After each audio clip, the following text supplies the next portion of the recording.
तो very good morning बच्चों। तो आज हम लोग बात करेंगे electron transport system and oxidative phosphorylation के बारे में आज डिस्कस करेंगे हम लोग। ठीक है।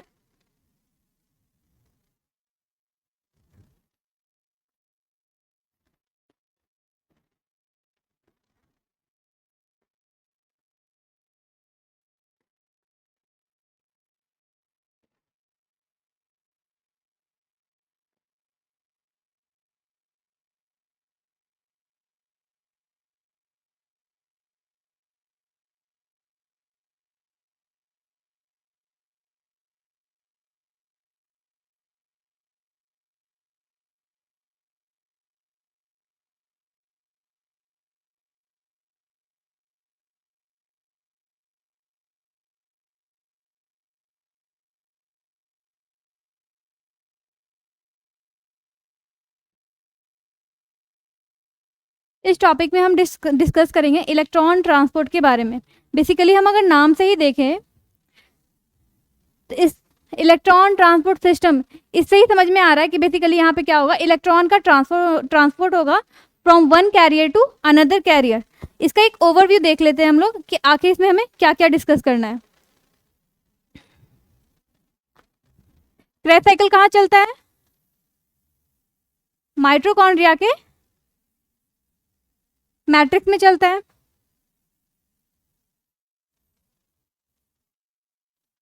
इसके इनफोल्डिंग को हम क्या बोलते हैं? क्रिस्टी।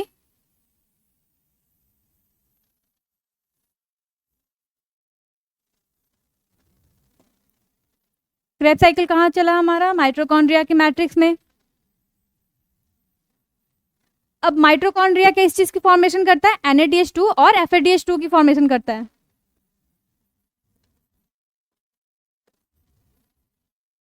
ठीक है। अब क्रेब साइकिल को चलाने के लिए इसकी रीजनरेशन भी जरूरी है। तो रीजनरेशन के लिए क्या होगा, हमारा ETS रन करेगा। अब ETS कहाँ रन करता है? माइटोकॉन्ड्रिया के इनर मेम्ब्रेन पे। ये हमारा क्या हो गया? Inner membrane. इसको मैं थोड़ा हाईलाइट कर दे रही हूँ ताकि आपको पता चले।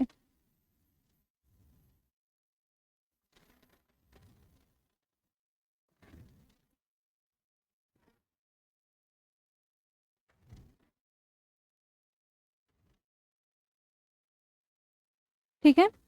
अब यहाँ पे क्या होगा? अच्छा, पहले आप एक बार ये देख लो, ये हमारा क्या हो गया? Outer membrane.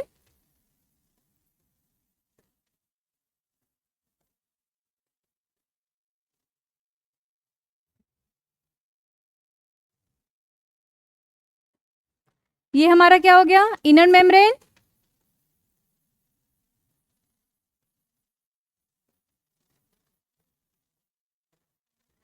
Outer and inner membrane के बीच के स्पेस को क्या बोलेंगे हम? Inter membrane, inter mitochondrial space या फिर peri mitochondrial space.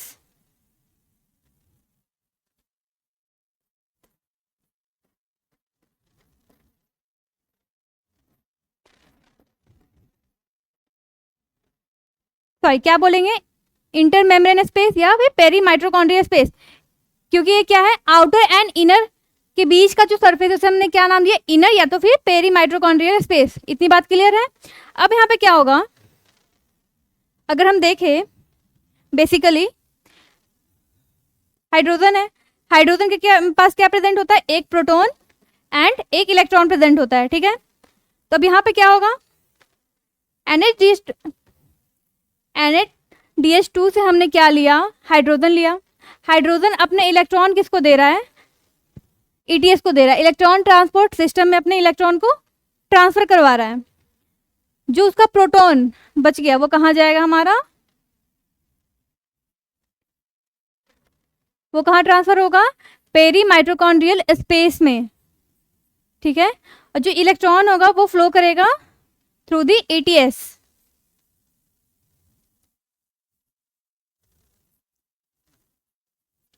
Through the ETS क्या करेगा? इलेक्ट्रॉन फ्लो होगा। अब यहाँ पे क्या है, जो हमारा हाइड्रोजन का प्रोटॉन है वो पेरी माइटोकॉन्ड्रियल स्पेस में जा रहा है, जिसकी वजह से क्या हो रहा है यहाँ पर? पेरी माइटोकॉन्ड्रियल स्पेस में प्रोटोन ग्रेडियंट डेवलप हो रहा है। क्या? Proton gradient.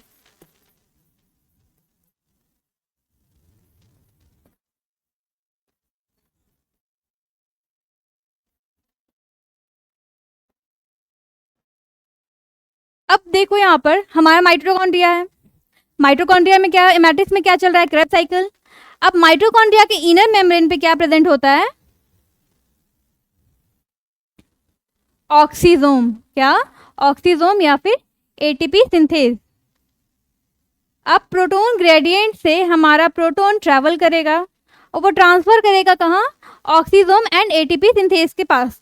अब जब यहाँ से प्रोटोन ट्रांसफर होगा तो किस चीज की फॉर्मेशन होगी? एटीपी की फॉर्मेशन होगी। एटीपी की फॉर्मेशन होगी from ADP plus inorganic phosphate से। इसको हम क्या बोलेंगे? ऑक्सीडेटिव फॉस्फोराइलेशन बोलेंगे। ठीक है।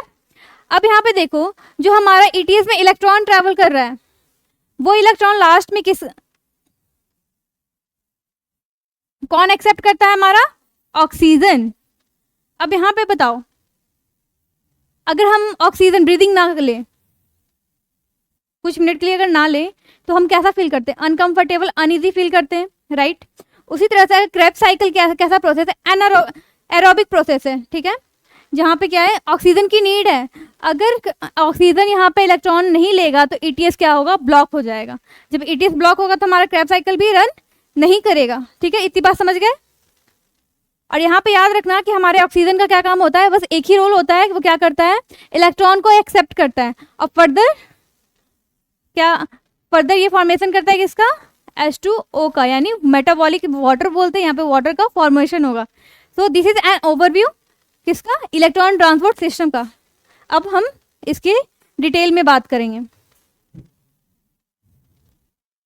तो हम बात करते हैं ईटीएस के बारे में।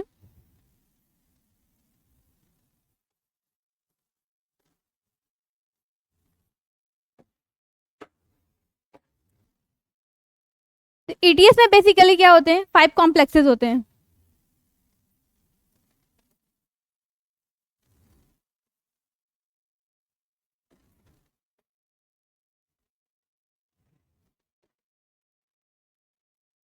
कॉम्प्लेक्स 1,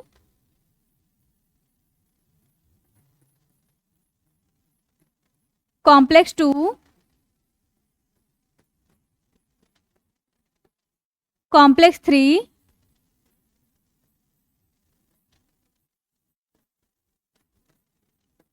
कॉम्प्लेक्स 4,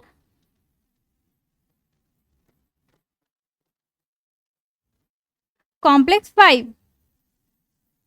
अगर हम ईटीएस के बारे में बात करें तो इसमें क्या कहा जाता है कि 5 कॉम्प्लेक्सेस होते हैं। ठीक है, 5 है। लेकिन अगर मेनली ईटीएस का हम देखें तो यहाँ पे 4 ही कॉम्प्लेक्सेस काम करते हैं।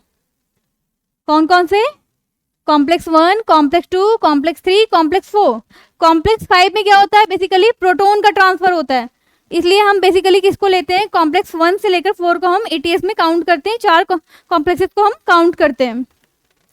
अब हमेशा याद रखना जब भी ईटीएस चलेगा वो या तो NH2 से चलेगा या तो FADH2 से चलेगा।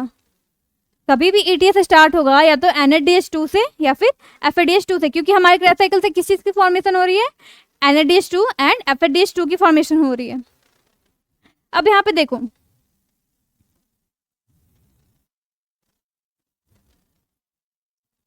कॉम्प्लेक्स 1 का हमने नाम दिया NADH डिहाइड्रोजिनेज।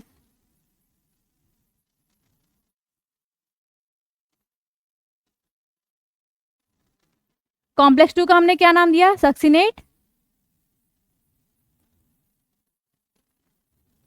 डिहाइड्रोजिनेज।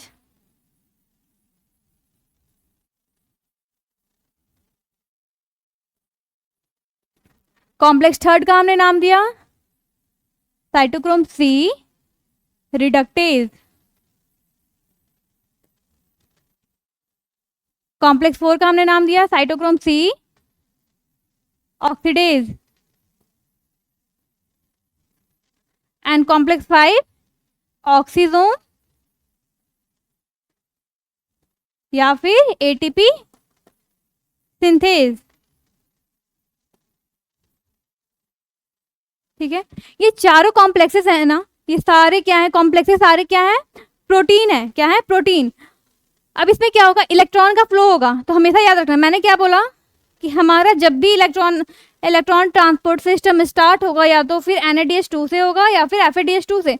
तो जब भी यहाँ अगर हम देखें तो कॉम्प्लेक्स 1 से इलेक्ट्रॉन कहाँ पास होगा, कॉम्प्लेक्स 3 में, ठीक है। और कॉम्प्लेक्स 3 से हमारा कॉम्प्लेक्स 4 में जाएगा। ऐसा नहीं होगा कि 1 के बाद 2, 2 के बाद 3, 3 के बाद 4, ऐसा कभी भी नहीं होगा। जब भी ट्रांसपोर्ट होगा इलेक्ट्रॉन का, अगर NADH2 से स्टार्ट हो रहा है तो कॉम्प्लेक्स 1, कॉम्प्लेक्स 3, कॉम्प्लेक्स 4। जब हम बात करेंगे FADH2 यानी कॉम्प्लेक्स 2 के बारे में, तो हमारा इलेक्ट्रॉन कहाँ से ट्रांसफर होगा, कॉम्प्लेक्स 2 से कॉम्प्लेक्स 3 जाएगा इलेक्ट्रॉन, फिर कॉम्प्लेक्स 3 से कॉम्प्लेक्स 4। ठीक है, इतनी बात सबको समझ में आ गई। अब यहाँ पे देखें हम पर्टिकुलरली हमारी जो कॉम्प्लेक्सेस हैं सबके पास क्या प्रेजेंट होते हैं, इलेक्ट्रॉन कैरियर प्रेजेंट होते हैं। वो कौन कौन से होते हैं वो हम देख लेते हैं यहाँ पर।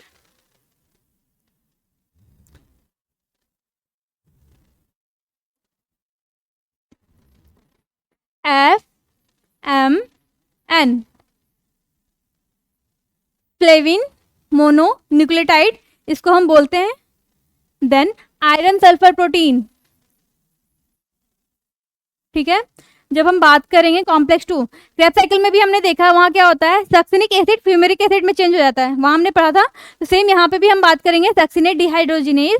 यहाँ पे क्या होगा, सक्सिनिक एसिड किस में चेंज हो जाएगा, फ्यूमेरिक एसिड में चेंज हो जाएगा। इसमें क्या प्रेजेंट होंगे हमारा, आयरन सल्फर प्रोटीन एंड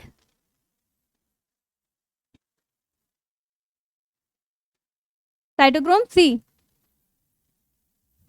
जब हम बात करें कॉम्प्लेक्स 3 के बारे में, तो कॉम्प्लेक्स 3 में क्या प्रेजेंट होगा, सॉरी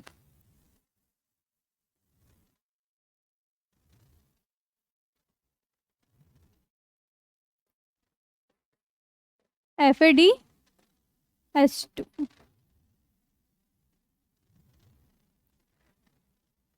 ऑक्सीडेज में क्या प्रेजेंट होगा, cytochrome C1, cytochrome B and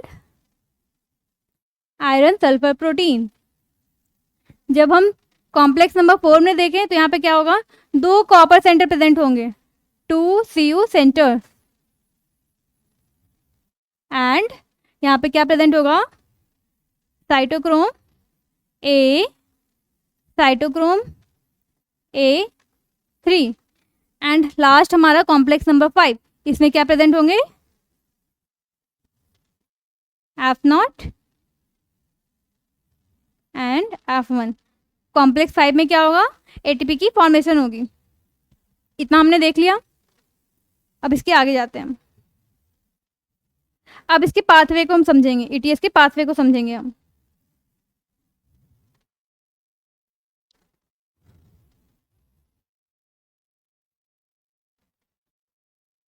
ये देखो हमारा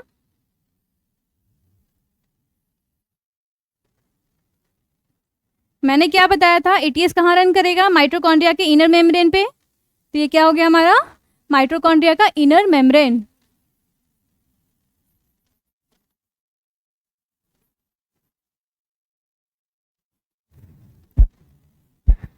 यहाँ क्या प्रेजेंट, यहाँ क्या प्रेजेंट होगा, मैट्रिक्स, इनर मेम्ब्रेन, मैट्रिक्स। तो ये क्या होगा हमारा, outer membrane.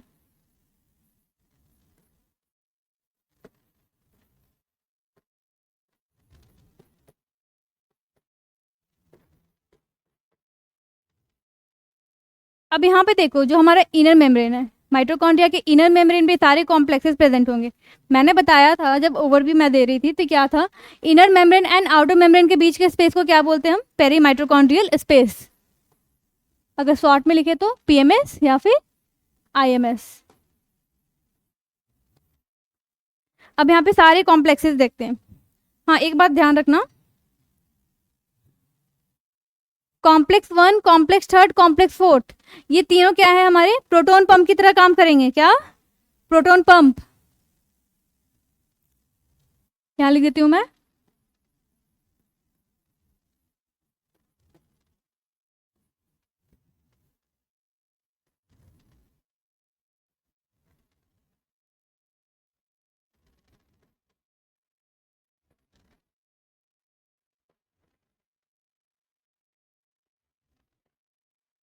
One, third, fourth, ठीक है। अब यहाँ पे कॉम्प्लेक्स से देखते हैं हम।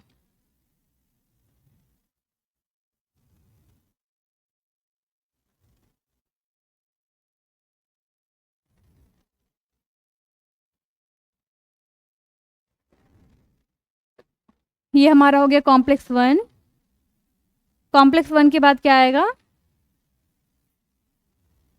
Complex third.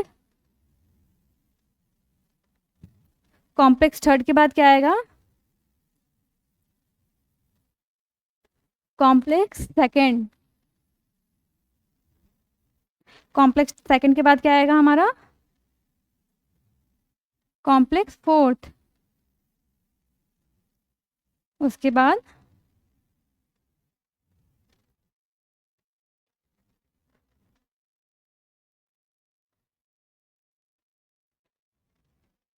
हमारा कॉम्प्लेक्स फाइव होगा।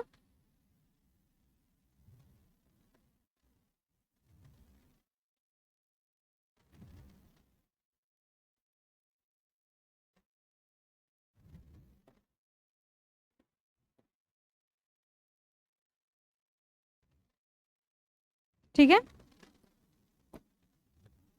अब यहाँ पे देखते हैं हम।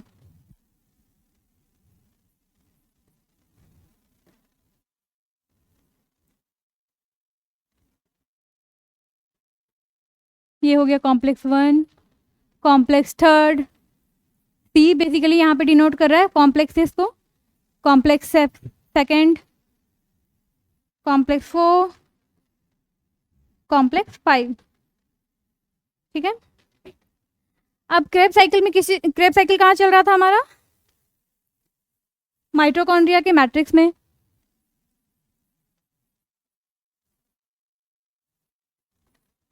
अब क्रेब साइकिल किस चीज की फॉर्मेशन करेगा? Na-2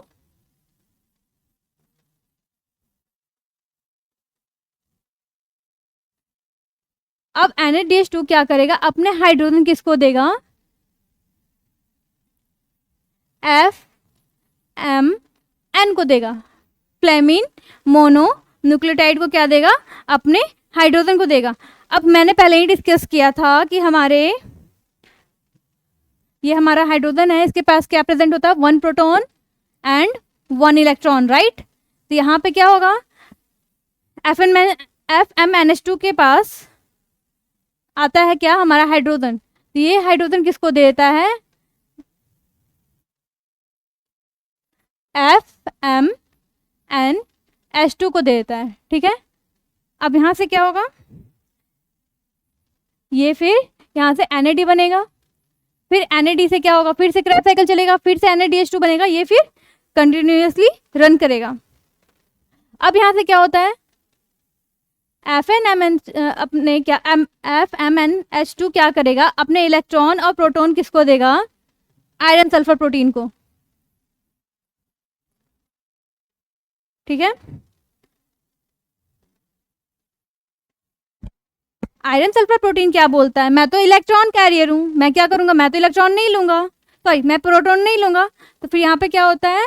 ये इलेक्ट्रॉन को कैरी करता है और फर्दर जो हमारा प्रोटॉन हुआ वो कहाँ चला जाएगा?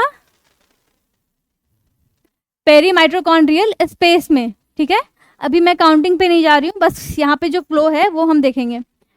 फिर उसके बाद क्या होगा? मैंने क्या बोला था? कॉम्प्लेक्स वन क्या है? खुद में प्रोटॉन पंप है।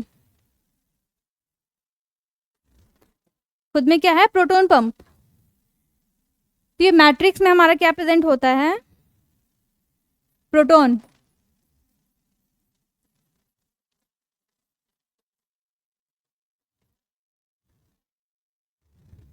तो कॉम्प्लेक्स वन क्या करेगा? मैट्रिक्स से प्रोटॉन लेगा,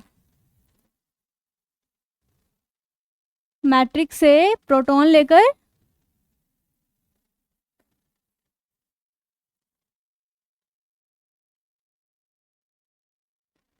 पेरी माइटोकॉन्ड्रियल स्पेस में देगा।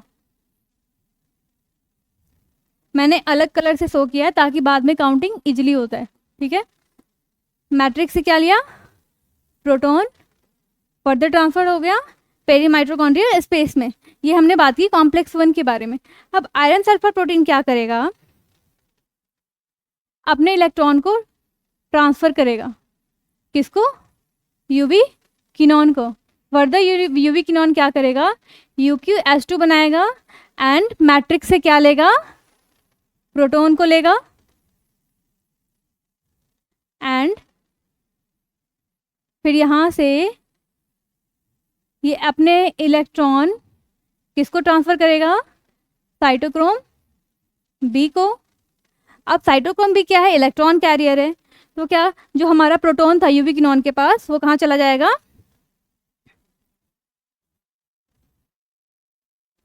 पेरी माइटोकॉन्ड्रियल स्पेस में, ठीक है। फिर यहाँ से साइटोक्रोम से बी से जो हमारा इलेक्ट्रॉन है वो कहाँ जाएगा, आयरन सल्फर प्रोटीन के पास जाएगा, देन साइटोक्रोम C1 के पास जाएगा। इस तरह से इलेक्ट्रॉन ट्रैवल करेंगे। अब यहाँ पे ध्यान देना, इम्पॉर्टेंट,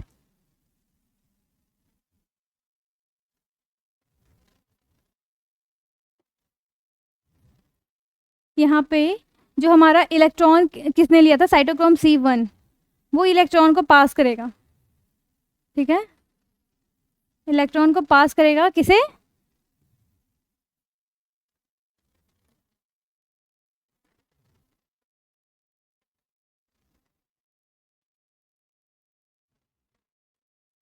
साइटोक्रोम C को, cytochrome C, then cytochrome C किसको अपने इलेक्ट्रॉन पास करेगा, CuA, यानी कॉपर सेंटर। मैंने बताया था कि कॉम्प्लेक्स 4 में क्या है, 2 कॉपर सेंटर हैं, तो साइटोक्रोम C किसको अपने पास करेगा इलेक्ट्रॉन, कॉपर A को। अब यहाँ पर ध्यान देना, इसको स्टार मार्क कर लो।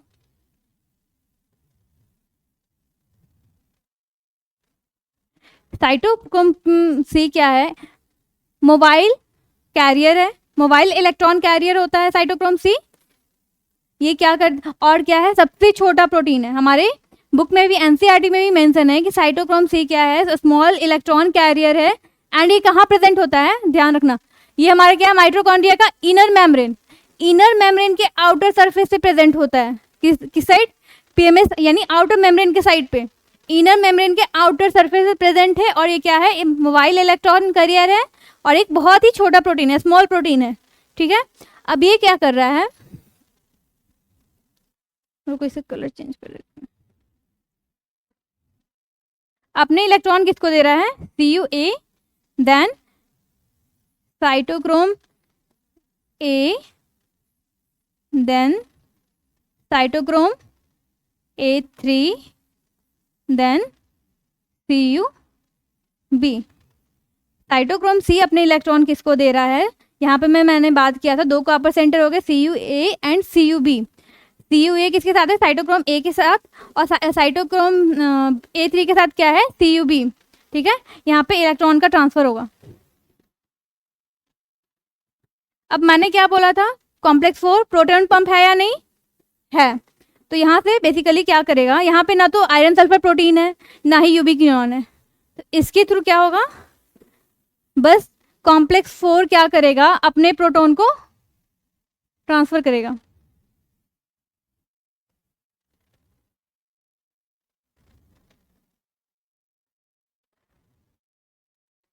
मैट्रिक्स से क्या लिया, प्रोटॉन लिया उसने,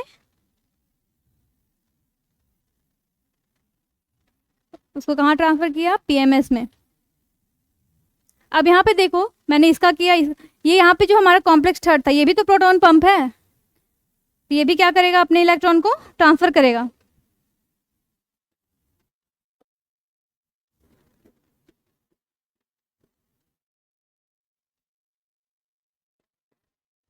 सॉरी, अपने कॉम्प्लेक्स 3 भी क्या है, प्रोटॉन पंप है, तो यहाँ पे इलेक्ट्रॉन का नहीं प्रोटॉन का ट्रांसपोर्ट हो रहा है, सॉरी। यहाँ से मैट्रिक्स से उसने प्रोटॉन लिया, देन ट्रांसफर किया कहाँ, पेरी माइटोकॉन्ड्रियल स्पेस में। अब यहाँ पे देखो, अगर हम काउंट करते हैं, NADH2 अपने 2 हाइड्रोजन को देता है, दो हाइड्रोजन को दिया, 2 हाइड्रोजन है तो कितने प्रोटॉन होंगे? 2 प्रोटॉन 2 इलेक्ट्रॉन होंगे, ठीक है। तो अगर यहाँ पे हम देखें, यहाँ पे 2 इलेक्ट्रॉन हुआ, 2 प्रोटॉन होंगे, फिर वहाँ से भी आते कितने हो गए? 4। देन अगर कॉम्प्लेक्स थर्ड के बारे में बात करें, फिर यहाँ से ट्रांसफ़र हो रहा था हमारा इलेक्ट्रॉन, मूवमेंट होगी 2 इलेक्ट्रॉन की, तो कितने प्रोटॉन आएंगे? 2। फिर मैट्रिक्स से भी कितने आ रहे हैं? 2, तो कितने हो गए? 4। कॉम्प्लेक्स 4 में बात करें हम, फिर मैट्रिक्स से प्रोटॉन का ट्रांसफ़र हो रहा है, तो कितने आएंगे इधर? 2। अब इसको हम काउंट करते हैं, 2, 4, 6, 8, 10, टोटल कितने प्रोटॉन हो रहे हैं? 10। अब ये बताओ, हमने मैट्रिक्स से कितने प्रोटॉन लिए हैं? टोटल 8 लिए हैं, तो ये 10 कैसे हो रहा है? 2 हमारा प्रोटॉन किसका है? NaDH2 का प्रोटॉन है, तो टोटल काउंटिंग कितने हो गए? 10। अब यहाँ से क्या होगा, जो हमारा ये ATP सिंथेज है,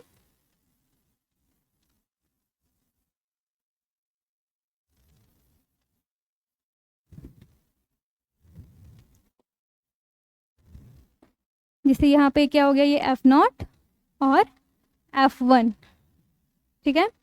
अब इसलिए क्या है, एक ग्लोबुलर प्रोटीन की तरह काम करता है बेसिकली। अगर ये देखें, ये हमारा F0 मीन्स ऑक्सीजोम हो गया। जब यहाँ से प्रोटॉन ट्रांसफर होगा तो ये क्या होगा? रोटेट करेगा, ठीक है। अब जब रोटेट करेगा तो यहाँ पे किस चीज़ का फॉर्मेशन होगा? यहाँ प्रोटॉन का ट्रांसफर हो गया, देन यहाँ पे फॉर्मेशन होगा ATP का from ADP plus inorganic phosphate से। तो यहाँ किस चीज़ की ट्रांसफर होगी? प्रोटॉन की,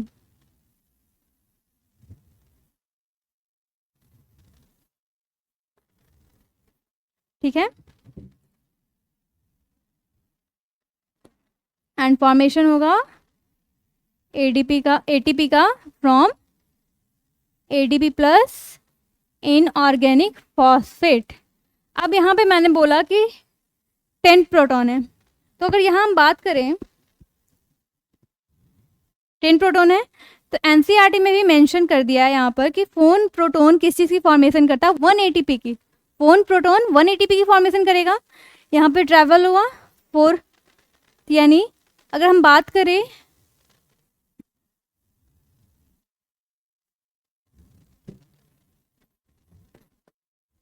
four proton equal to 1 ATP, ठीक है। तो हमारे पास टोटल कितने हैं? 10 प्रोटॉन, यानी कितने ATP हो जाएंगे? 2.5, है ना। तो अगर 1 NaDH2 देखें हम, कितने होते हैं? 2.5 ATP। ये हम हायर क्लास में देखेंगे, जो हमारे NCERT का डेटा है वो क्या है? 3 ATP। इस चीज़ को याद रखना। तो 1 NaDH2 इक्वल टू कितने हो जाएंगे? 3 ATP हो जाएंगे।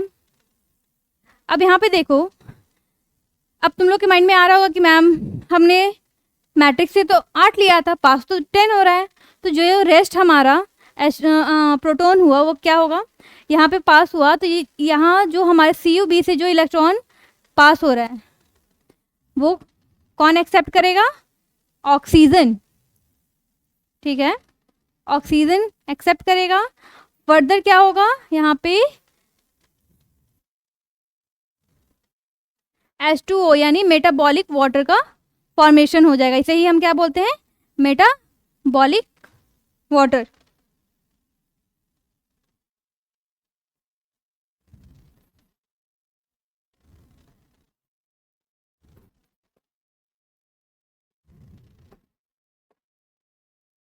और हमारा जो यहाँ पे ATP का फॉर्मेशन,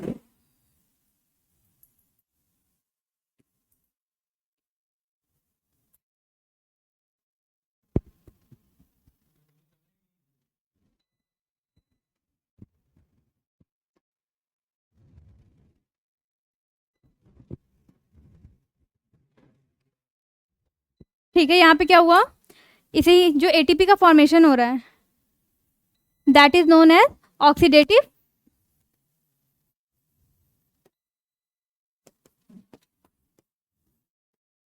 फॉस्फोराइलेशन।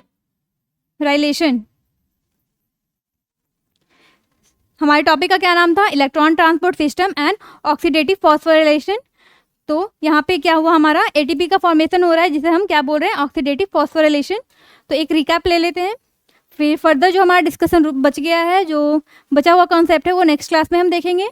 तो यहाँ पे बेसिकली क्या हुआ, हमारा जो कॉम्प्लेक्स 1 है, कॉम्प्लेक्स 1, 3, 4, ये क्या है, प्रोटोन पंप है, प्रोटोन की ट्रांसफर हो रही है। प्रोटोन की लास्ट में जो कॉम्प्लेक्स 5 है वहाँ से क्या एटीपी की फॉर्मेशन हो रहा है, जिसे हम क्या बोलते हैं, एटीपी सिंथेज या फिर ऑक्सीजोम बोलते हैं। जो एटीपी की फॉर्मेशन होगी इसे हम क्या बोल रहे हैं, ऑक्सीडेटिव फॉस्फोराइलेशन। ठीक है, थैंक यू, बाकी नेक्स्ट क्लास में बात करते हैं।